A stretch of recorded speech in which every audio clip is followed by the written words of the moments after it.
परम प्रेममय जुग पुरुषोत्तम श्री श्री ठाकुर अनुकूल चंद्रेर आतुल चरणे जानाई आमार शतकोटी प्रणाम। जय गुरु सकल इष्टप्राण दादा मायरा। गृहेर मध्य এই একটি জিনিস খুব যত্ন করে রেখে দিন, দেখবেন এই জিনিসটাতে কেউ যেন না স্পর্শ করে। তাহলে আপনার গৃহের শ্রী বৃদ্ধি পাওয়ার পাশাপাশি আপনার জীবন কিন্তু সুন্দর সুমধুর হবে। গৃহ থেকে সকল প্রকার দোষ কাটবে, সকল প্রকার সমস্যা দূর হবে, গৃহের আয়োন্নতি বাড়তে থাকবে এবং গৃহের মধ্যে প্রত্যেকেই কিন্তু ভালো থাকবেন। তাই প্রত্যেকটা গৃহে এই জিনিসটা কিন্তু রাখা খুবই দরকার। এই জিনিসটা এমন ভাবে রেখে দেবেন যাতে এই জিনিসটা যত বেশি আপনার গৃহে রাখতে পারবেন, পরিবারের প্রত্যেকেই যদি নিজেদের নামে একটি করে এই জিনিস রেখে দেন তাহলে তো খুবই ভালো। আমরা আজকে যে তত্ত্ব কথা নিয়ে আলোচনা করব সেটি কিন্তু আমাদের প্রত্যেকের জন্য খুবই গুরুত্বপূর্ণ।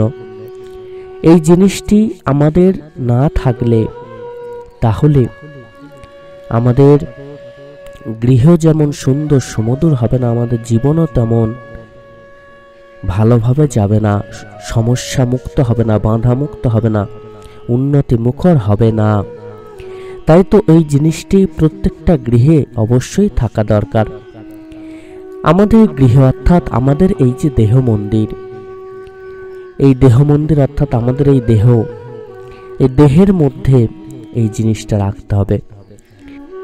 ভাগবত পুরাণে বর্ণিত আছে যে দাপর যুগের অবসান যখন আসন্ন তখন মুনি ঋষিরা আগামী কলিকালে দুরবস্থা সম্পর্কে আশঙ্কিত হলে মহর্ষি ব্যাস সান্ত্বনা দিয়ে বলেছিলেন, ধন্য এই কলিকাল, এ যুগে কঠোর তপস্যা করে ঈশ্বর লাভ করতে হবে না, শুধুমাত্র ভক্তি ভরে কীর্তন আর নাম জপ করলেই ঈশ্বর লাভ হবে। সত্যানুসরণ গ্রন্থে পরম দয়াল যুগ পুরুষোত্তম শ্রী শ্রী ঠাকুর লিখলেন, তুমি সোহংই বলো আর ব্রহ্মাস্মিই বলো, কিন্তু ভক্তি অবলম্বন করো, তবেই সেই ভাব তোমাকে অবলম্বন করবে, নতুবা কিছুতেই কিছু হবে না। তিনি বাণী দিলেন, ভক্তি কিন্তু নয়কো অলস, নয়কো অবশ নিষ্ক্রিয়, ইষ্টনিষ্ঠ উজ্জিতে যা সেবা নিপুণ ইন্দ্রিয়। ভক্তি মানেই ভজন, কিন্তু ভজন মানে সেবা, নিষ্ঠা নিপুণ ভজনই তাই অন্তরেরই বিভা। ভক্তি নয় তো স্বার্থ সেবা, নিষ্ঠাবিহীন তা মেন, লোভের দায় ভক্তি যখন উঠল ঠিক যেন। ভক্তি যোগে আসেই কিন্তু ভজন যোগের খিদে, সবকিছুরই সঙ্গতি আনে, অর্থ চলে তার পিছু। তেজ বীর্য রয় না ভক্তের, পেলি কোথায় এমন কথা, ইষ্ট তেজা বীর্য কি রয়, ভক্ত ছাড়া অন্য কথা। এই ভক্তিকে অবলম্বন করতে শ্রী শ্রী ঠাকুর বলেছেন, কিন্তু ভক্তি কথার অর্থ কি আমরা প্রত্যেকে জানি? তাকে অবলম্বন বা করা যায় কিভাবে, এটা তো আমাদেরকে আগে জানতে হবে। এই ভক্তি শব্দের অর্থ কি চলুন আমরা জেনে নিই। শব্দ রত্নকোষে আছে, ভক্তি শব্দের অর্থ শ্রেষ্ঠের উপর একটা নিরবিচ্ছিন্ন ভালো লাগার টান, ভজ অর্থাৎ অনুরাগ, সেবা বা অনুশীলন, যোগ তিন অর্থাৎ ভাবে। সত্যানুসরণ গ্রন্থে পরম দয়াল লিখেছেন, সতে সংলগ্ন থাকাকেই ভক্তি বলে। এই ভক্তি গাঢ় হলে যার প্রতি ভক্তি তার প্রতি প্রেম জন্মায়, কারণ শ্রী শ্রী ঠাকুরের কথায় ভক্তির গাঢ়ত্বই প্রেম, আর প্রেম শব্দটির উৎপত্তি প্রীণন ধাতু থেকে। তাই যার প্রতি প্রেম জন্মায় সবসময় তাকে প্রীত করার ইচ্ছাই প্রবল হয়। প্রীত করার নিমিত্ত কাজ করতে যাবার সময় কাজের পথে কোনগুলি বাধা এবং সেগুলি কিভাবে করা যায় তা বোধে আসে। তাই আমরা ক্রমশ বুদ্ধ বা জ্ঞানী হয়ে উঠি। তাই শ্রী শ্রী ঠাকুর বললেন, ভক্তি যোগ থেকেই আসে কর্মযোগ এবং জ্ঞান যোগ। যোগ অর্থাৎ যুক্ত হওয়া। অনেকের ধারণা ভক্তি বলতে কর্মহীন ভাব, বিহ্বলতা বোঝায়। এ ধারণা ভুল। সত্যানুসরণে পরম দয়াল লিখলেন, একটু কাঁদলেই বা নিত্য গীতাদিতে উত্তেজিত হয়ে লম্ফ ঝম্পাদি করলেই যে ভক্তি হলো তা নয় কো। সাময়িক ভাব উন্মত্ততা ভক্তের লক্ষণ নয়কো। ভক্তের চরিত্রে পাতলা অহংকারের চিহ্ন, বিশ্বাসের চিহ্ন, সৎ চিন্তার চিহ্ন, সৎ ব্যবহারের চিহ্ন কিছু না কিছু থাকবেই থাকবে, নতুবা ভক্তি আসে নাই। অপ্রমত্ত কবিতায় রবীন্দ্রনাথ লিখেছেন যে ভক্তি তোমারে লয়ে ধৈর্য নাহি মানে, মুহূর্ত বিহল হয় নিত্য গীত গানে, নাহি চাহি নাথ যে ভক্তি অমৃত, সমস্ত জীবন মোর হইবে বিস্তৃত, নিগুড় গভীর সর্বকর্মে দিবে বল, ব্যর্থ শুভ চেষ্টারেও করিবে সফল। তাই ভক্তি মানুষকে নিষ্ক্রিয় নিথর না করে সক্রিয় সবল করে তোলে। ভক্তির প্রকৃত স্বরূপ কি, সে সম্বন্ধে অনুশ্রুতি গ্রন্থে পরম দয়াল যুগপুরুষোত্তম শ্রী শ্রী ঠাকুর অনুকূলচন্দ্র বাণী দিলেন, ভক্তি মানেই ভজন, কিন্তু ভজন মানে সেবা, নিষ্ঠা নিপুণ ভজনই তাই অন্তরেরই বিভা। তেজ বীর্য রয় না ভক্তের, পেলি কোথায় এমন কথা, ইষ্টতে যা বীর্য কি রয়, ভক্ত ছাড়া অন্য কোথা। ভক্তি যদি নাই থাকে তোর, শক্তি পাবি কিসে, ভক্তি হারা শক্তি জানিস স্থিতিকেই বিনাশে। শেষের এই দুটি বাণীর মধ্য দিয়ে পরম দয়াল স্পষ্ট জানালেন, একমাত্র ভক্তিই পারে আমাদের সদা সতর্ক, সুকৌশলী, নিরলস সক্রিয় কর্মযোগী করে তুলতে। বাস্তবে আমরা এর উদাহরণ স্বামী বিবেকানন্দের মধ্যে দিয়ে দেখতে পেয়েছি। পরম পুরুষ শ্রী রামকৃষ্ণের প্রতি প্রবল টানই তাকে কর্মযোগী করে তুলেছিল।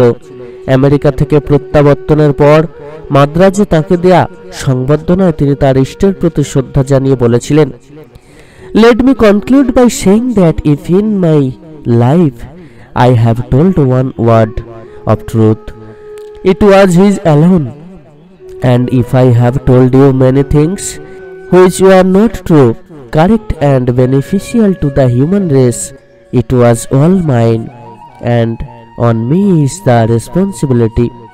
এর অর্থ কি?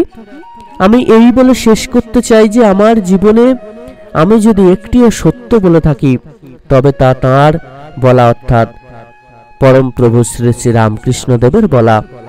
আর আমি যদি এমন বহু কথা বলে থাকি যা সত্য নয়, সঠিক নয়, মানব জাতির পক্ষে মঙ্গলজনক নয়, তবে তা সবই আমার বলা, আর তার দায়িত্ব আমারই। এ যুগে আমরা দেখতে পাচ্ছি পরম দয়ালের প্রতি প্রবল ভক্তি, তাকে প্রতিষ্ঠা করার প্রবল টান আমাদের দিয়েছে পরম পূজ্যপাদ শ্রী শ্রী বদ্দাকে, শ্রী শ্রী দাদাকে এবং বর্তমান আচার্যদেব এবং পূজনীয় অবিন দাদাকে। শ্রী শ্রী ঠাকুরের পরম ভক্ত পরম পূজ্যপাদ শ্রী শ্রী বদ্দার মুখে শুনতে পাই, ঠাকুরকে আমরা মন প্রাণ দিয়ে ভালোবাসি। ঠাকুর যা চান, এমনকি না চাইলেও যা তাঁর প্রয়োজন, তা বুঝে মন প্রাণ দিয়ে পূরণ করার চেষ্টা করি। এর ফলে কি হয়? এর ফলে ঠাকুরের প্রতি আমাদের ভালোবাসা বৃদ্ধি পায়, তাঁর প্রতি টান বাড়ে। ফলে তাঁর যে ঐশ্বর্য, তাঁর শক্তি, অজ্ঞাত সারি আমাদের মধ্যে সঞ্চারিত হতে থাকে, আমাদের মধ্যে ঠাকুরত্ব জেগে ওঠে। শ্রী শ্রী ঠাকুরের প্রতি একান্তই ভক্তি যদি আমাদের থাকে, তাহলে কিন্তু আমরা তাঁর প্রত্যেকটা কর্মকে করতে পারবো, তাঁর বলা আদেশ নির্দেশ মেনে চলে আমাদের জীবনকে ধন্য করে তুলতে পারবো। এই ভক্তিকেই আমাদের গৃহে, অর্থাৎ আমাদের এই যে দেহ মন্দির, এই দেহ মন্দিরে স্থান দিতে হবে। এই ভক্তিকে যিনি যত বেশি করে গৃহে অর্থাৎ দেহ মন্দিরে স্থান দিতে পারবেন, ভক্তিভরে যিনি ভগবানের সাধন ভজন করতে পারবেন, ভক্তিভরে যিনি পরম দয়ালের সাধন ভজন করতে পারবেন, তিনিই প্রকৃত ভক্ত হয়ে উঠবেন, তিনিই প্রকৃত রূপে তার গৃহকে সুন্দর সুমধুর করে তুলতে পারবেন। সমস্ত বাধা বিপত্তি, সমস্যা, সমস্ত আবর্জনাকে দূরে ঠেলে এই সমস্তকে কাটিয়ে জীবনকে আরো আরো উন্নতি মুখর করে তুলতে পারবেন, আরো আরো সুন্দর সুমধুর করে তুলতে পারবেন। তাই তো আমাদের প্রত্যেকেরই আমাদের এই যে দেহ মন্দিরে ভক্তিকে স্থান দিতে হয়, ভক্তিকে জাগ্রত করতে হয়। সর্বভারতীয় ঋত্বিক সম্মেলনে পূজ্যপাদ দাদা বলেছিলেন, আমরা যারা তাকে প্রতিষ্ঠা করার ব্রত নিয়ে চলেছি, আমাদের সংকল্প হওয়া উচিত শুধু তাকেই প্রতিষ্ঠা করা, নিজেকে নয়। আত্মপ্রতিষ্ঠা করার মোহ থাকলে বা সেই মোহের ভাব নিয়ে যে তার প্রতিষ্ঠা পরায়ণ হয়ে চলার চেষ্টা করে, সে পদে পদে গো বিটুইন করতে করতে চলে, ক্রমাগত নিম্নগামী হয়েই চলে, পতিত হয়ে যায়, তার উন্নতি হয় না এবং তার আশেপাশের সব মানুষও কন্টামিনেটেড হয়, তারাও পতিত হয়। এখানেও আমরা সেই একায়নী ভক্তির কথাই শুনি। বহু নৈষ্টিকের হৃদয় ভক্তি আসে না, আসতেই পারে না। আমাদেরকে ব্রত গ্রহণ করতে হবে, তাকে প্রতিষ্ঠা করার ব্রত। আমাদেরকে সংকল্প নিয়ে চলতে হবে প্রত্যেকটা মানুষের কাছে যেন তার নাম আমরা পৌঁছে দিতে পারি, প্রত্যেকটা মানুষ যেন তার চরণতলে আশ্রয় নিয়ে জীবনকে সুন্দর সুমধুর করে তুলতে পারে। আর পূর্ণ ভক্তি আমাদের যদি মনে থাকে, তবেই কিন্তু এই সংকল্প, এই ব্রত আমরা পালন করতে পারবো। আমরা যখনই সমস্যায় পড়ি তখনই ভগবানের কাছে, পরম দয়ালের কাছে নিজেদের সমস্যা সম্বন্ধে বলতে থাকি, প্রার্থনা করতে থাকি। বর্তমান আচার্যদেব দীক্ষা পরিক্রমায় বলছেন, আমাদের জীবনটা ঠাকুরকেন্দ্রিক হওয়া লাগে। তার কাছে ব্যক্তিগত কোনো সমস্যা সমাধানের প্রার্থনা না করে কেবলমাত্র তাকে নির্ভর অর্থাৎ নিঃশ্বাসে ভরণ করা, এইভাবে যদি আমরা চলতে পারি তাহলে কিন্তু শ্রী শ্রী ঠাকুরকে আমরা লাভ করতে পারবো। পরম পূজ্যপাদ আচার্যদেবের আদেশ, তিনি বলছেন শ্রী শ্রী ঠাকুর চান যেন আমরা তার গলগ্রহ না হয়ে তাকে গলবিগ্রহ করে চলি। তার অনুগ্রহ পেতে হলে আগে তাকে ভক্তি দিয়ে গ্রহণ করতে হয়। গ্রহণ না করে কি করে অনুগ্রহ পাওয়া যাবে? এই ভক্তি অবলম্বন করার বিধান দেয়া হয়েছে। এই ভক্তি অবলম্বন কিভাবে করব? আমার মধ্যে ভক্তিভাব আসবে কিভাবে? এই সম্বন্ধে শ্রী রামকৃষ্ণ কথামৃতে সাহিত্যিক বঙ্কিমচন্দ্রের সাথে রামকৃষ্ণদেবের কথোপকথন উল্লেখ করি। বঙ্কিমচন্দ্র মহাশয় প্রশ্ন করলেন, হে প্রভু, ভক্তি কেমন করে হয়? শ্রী শ্রী রামকৃষ্ণদেব বলছেন, ব্যাকুলতা। ছেলে যেমন মার জন্য মাকে দেখতে না পেয়ে দিশেহারা হয়ে কাঁদে, সেই রকম ব্যাকুল হয়ে ঈশ্বরের জন্য কাঁদলে ঈশ্বরকে লাভ করা যায়। এই ব্যাকুলতার কথা শ্রী শ্রী ঠাকুর সত্যানুসরণে লিখেছেন। ব্যাকুলতা মানে বিজ্ঞাপন নয়কো, হৃদয়ের একান্ত উদ্দাম আকাঙ্ক্ষা। এই উদ্দাম আকাঙ্ক্ষা যখন হৃদয়ে জাগ্রত হয় তখন তার চিন্তায় আনন্দ, হুকুম পেলেও আনন্দ, আদরে আনন্দ, অনাদরেও আনন্দ হয়। তার নামে হৃদয় উঠলে ওঠে, আমরা আনন্দময় হয়ে উঠি। জনৈক প্রশ্নকর্তা শ্রী শ্রী ঠাকুরকে আরো প্রশ্ন করলেন, হঠাৎ বিশ্বাস হয় আবার হারিয়ে যায়, মন চঞ্চল হয়, এর কারণ কি? আত্মবিস্মৃতি হয় কেন? শ্রী শ্রী ঠাকুর বললেন, ভক্তি যতদিন ব্যভিচারী থাকে ততদিন এমন হয়, কখনো প্রবৃত্তির দাসী, কখনো ইষ্টের দাসী। তাই চাই অব্যভিচারী ভক্তি, আর তাহলে উপলব্ধি হবে আনন্দ ধারা বহিছে ভুবনে।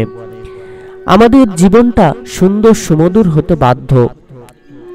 আমরা যদি এই ব্রত গ্রহণ করতে পারি, আমাদের গৃহ অর্থাৎ আমাদের এই দেহ মন্দিরে যদি ভক্তি স্থান দিই, আমরা যদি ভক্তি ভরে প্রভুর আরাধনা করি, ভক্তি মানে হচ্ছে ভজনা করা, আমরা যদি পূর্ণ ভক্তি ভরে তার ভজনা করি, তার সাধন ভজন করি, তার নাম জপ করি, তার প্রত্যেকটা বিধিবিধানকে মেনে চলি, তার আদেশ নির্দেশ মেনে চলি, তবেই কিন্তু আমরা তাকে লাভ করব। আর তাকে লাভ করা মানেই হলো আমাদের জীবন থেকে সমস্ত বাধা বিপত্তি গ্রহদোষকে কাটিয়ে দেয়া, সমস্ত সমস্যা থেকে মুক্ত হওয়া। আর এই মানব জন্ম সার্থক তখনই হবে যখন এই কলিযুগে আমরা ঈশ্বরকে লাভ করতে পারবো। আর ঈশ্বর লাভ তখনই সম্ভব হবে যখন আমরা ভজনার মধ্য দিয়ে তাকে সন্তুষ্ট করতে পারবো। সকল ইষ্টপ্রাণ দাদা মায়েরা প্রত্যেকে খুব ভালো থাকবেন। পরমদয়াল আপনাদের প্রত্যেকের মঙ্গল করুন। জয় গুরু, বন্দে পুরুষোত্তমম।